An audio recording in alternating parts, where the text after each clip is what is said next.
Sa araw nga naman na ito mga kasaka, ito nga nabayan kami nagtulong-tulong sa pinapagawang bahay ng aking kapatid mga kasaka. Nang sa ganun mga kasaka, hindi nagagastos sa pagpapatrabaho ng kanyang bahay mga kasaka. So kailangan niya ng paggastuhan mga kasaka yung materialis na kanyang gagamitin dito sa pinapatayo ng bahay. At bago nga namin ginawa yung bahay mga kasaka, muna namin kahapon yung pagtatanim ng mais. Yung mga binhi ng mais ay tinanim muna namin mga kasaka. Nang sa ganun ay meron na tayong produkto na hihintayin mga kasaka at ating aanihin. Kaya naman mga kasaka, ng tulong-tulong kami dito sa pagtatanim. Kasama ko nga pala si mama at si Tio Nano at saka si papa sa pagtatanim ng mais mga kasaka.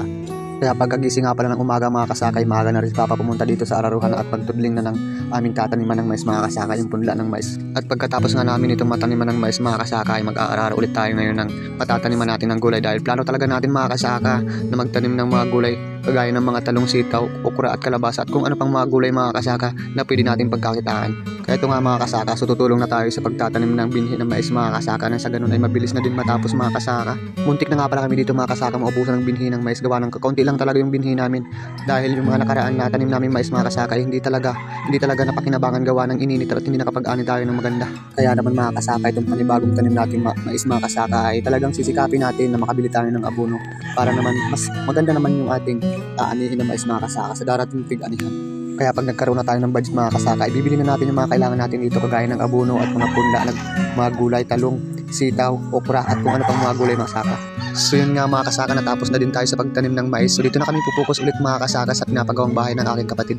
At ito nga pala mga kasaka, ito yung pamahiin namin dito sa probinsya mga kasaka. Pag nagpapatayo ng bahay ay mayroon kinakatay na manok na pinapadugo mga kasaka o kung anumang hayop na pwedeng ipadugo mga kasaka, kasi yung pamahiin talaga sa amin yan dito. At syempre mga kasaka, yan na rin yung magiging ulam natin ngayong tanghalian. Kailangan meron tayong sabaw dahil yung paggagawa ng ganitong bahay mga kasaka, kahit anumang trabaho ay napakahirap at syempre kailangan meron din tayong nahihigop na sabaw mga kasaka para naman meron tayong lakas sa ating pagtatrabaho. At ito nga mga kasaka, so natapos na din yung pagpapadugo dito sa ginagawang bahay na aking kapatid mga kasaka. Ay siyempre nagtulong-tulong na rin kami hakutin yung halili namin ilalagay mga kasaka sa mga butas na nakaabang na lahat. Kaya naman mga kasaka, wala tayong ibang dapat sumbungan o kaya kakampi sa lahat ng mga bagay. May problema man o kung ano pang man problema sa buhay natin mga kasaka, pipiliin lagi natin ang sumbungan natin ay yung ating pamilya at ating kakampi mga kasaka. Kaya tayo patuloy lang lagi tayo sa buhay mga kasaka. Ang kahirapan, huwag kang panghinaan. Darating at darating din tayo sa ating inaasam. Tuloy lang, Panginoon ay di tayo iiwanan.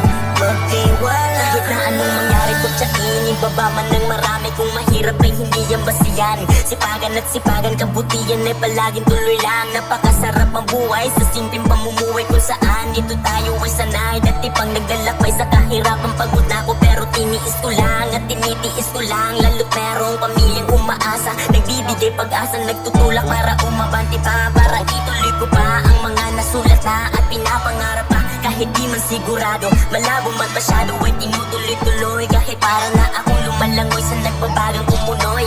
Hirap ang iwasan, proseso'y enjoyin mo lang at laging tatandaan. Enjoyin lang ang kahirapan, huwag kang panghinaan. Darating at darating din tayo sa ating inaasam. Tuloy lang, Panginoon ay di tayo iiwanan. Magtiwala. Kahit na anong mangyari kung tiyain, ibaba man ng marami. Kung mahirap ay hindi yan basiyan. Sipagan at sipagan, kabutihan ay palaging tuloy lang. Napakasarap ang buhay sa simpleng pamumuhay kung saan dito tayo ay sanay. Dati pang naglalakbay sa kahirapan, pagod na ako pero tiniis ko lang at tinitiis ko lang. Lalo't merong pamilyang umaasa, nagbibigay pag-asa, nagtutulak para umabanti pa, para ituloy ko pa ang mga nasulat na at pinapangarap pa. Kahit di man sigurado, malabo man masyado ay tinutuloy-tuloy. Kahit para na akong lumalangoy sa nagbabagang umunoy. Hirap ang iwasan, proseso'y enjoyin mo lang at laging tatandaan. Enjoyin lang ang kahirapan, huwag kang panghinaan. Darating at darating din tayo sa ating inaasam. Tuloy lang, Panginoon ay di tayo iiwanan. Magtiwala. Kahit na anong mangyari kung tiyain, ibaba man ng marami. Kung mahirap ay hindi yan basiyan. Sipagan at sipagan, kabutihan ay palaging tuloy lang.